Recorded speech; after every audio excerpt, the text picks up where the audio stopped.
Hello, and welcome to the part 4 of my Maya 2010 render passes tutorial. In this one, we're going to do the actual render passes. So first of all, what we want to do is go to enable our layer box here, and then go to the render tab, and you'll see that there's already the master layer that was automatically created by Maya. So what we want to do is select the content we want to add to our render layer, then go layers, create layer from selected. Alright, that gives us a new render layer. We're going to rename it kernel box. Alright, now what we want to do is create some pass contribution maps, which are basically used to link some components of our render layer to the actual mentor passes. So let's get started. We're going to create 7 for this tutorial. So how you do this is with your content selected again, you want to right click, go to pass contribution map, create pass contribution map, and add selected. I'm going to do this 7 times. So let me open this so you can see. Alright, we have 2 done. 3. Oops, that didn't work. 3. 4. There's no way that I know to do this faster. You got to do them one by one. Alright, we have our 7 contribution map pass. Well, contribution maps. Alright, so the first one will be diffuse. Second one will be diffuse, no material. Third one will be indirect lighting. Fourth one will be specular. Fifth one will be a depth pass. Sixth will be, we have our specular shadow pass. So 1, 2, 3, 4, 5, 6. And the last one will be our reflection pass. Reflection. Alright. Well, actually those are not passes yet. Those are simply the map, the contribution map that are used once again to link certain attributes of a render layer only to the render passes. So how you connect them is very simple.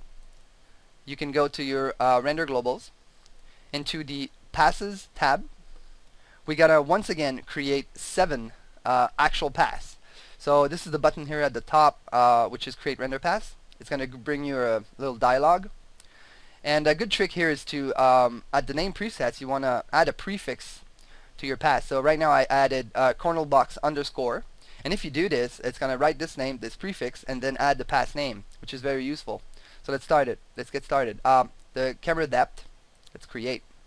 So you see that it added depth after our prefix name.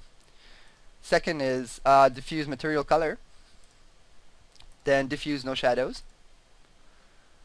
Then we want an indirect pass. Then a reflection pass. Shadow. And last, specular. Let's close this. So now we have our 7 render passes. So we're going to select them all, drop them down using this button here to the associated pass. And now here is a little painful to do, but there's no other way, there's no automatic or quicker way to do this, is to take your time, pick your associated pass, and here at the associated pass contribution map, you want to select the appropriate one. So right now we have depth with depth. Associate. Diffuse material color with diffuse material color. Diffuse no shadow with our diffuse. Indirect with indirect, and so on. I'll just finish quickly. So reflection, reflection. You want to be careful to make sure everything is assigned properly, because then you're going to get different, bad results with the name. Okay, we're done. So now we have, let's say I go back to indirect, and indirect, they're associated. Okay, we're done right now for the association of a render pass with the contribution maps.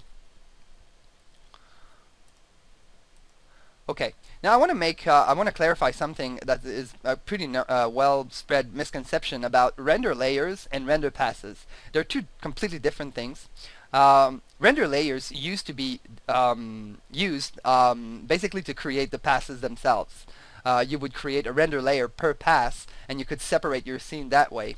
It changed, I believe, in Maya 2008, where they refined that system. And now render layers are basically used to create or isolate specific objects.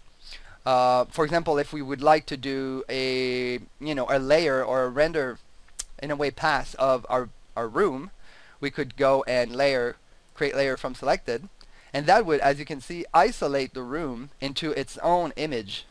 So it's completely different from the render passes because we could go ahead and just have a render layer with this room and still create an infinite number of passes that would isolate the actual shading attributes of the room itself. So that's one thing to I think it's important to make clear is render passes basically split shading attributes or rendering attributes of a render layer.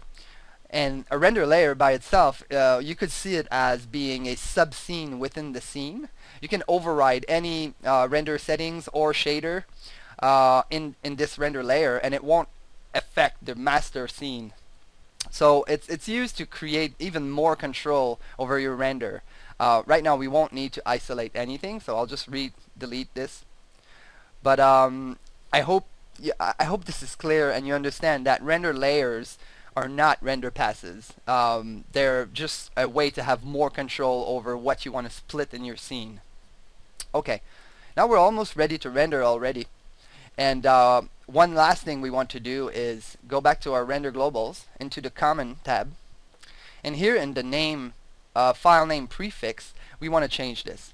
I'm going to change my image file, by the way, with HDR, just because it gives you so much more control. So you see here right now the scene when you render it would create a folder called kernel box, which is our render layer, and then it would create another folder with the render pass name, which would be depth, diffuse, and whatnot, and then the image name would be the scene name. And that's not very useful, especially if you give this to a compositor. Every pass are going to have the same name, but they're just going to be in different folders.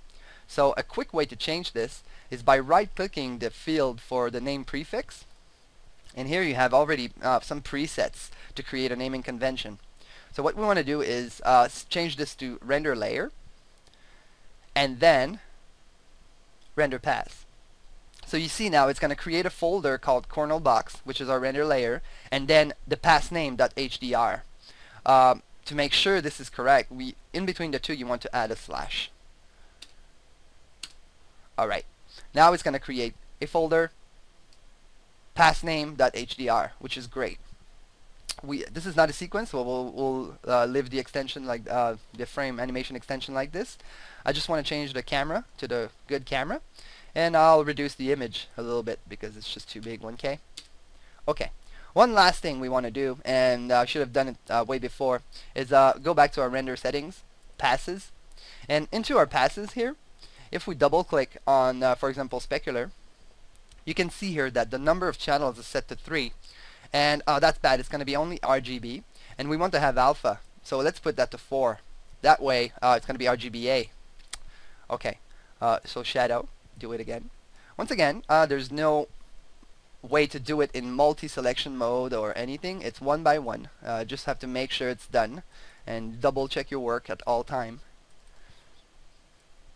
Alright, and also the camera depth, which you don't have a choice, but the far clipping plane, which is a representation of how far your camera will see, I'm going to slightly change to 500.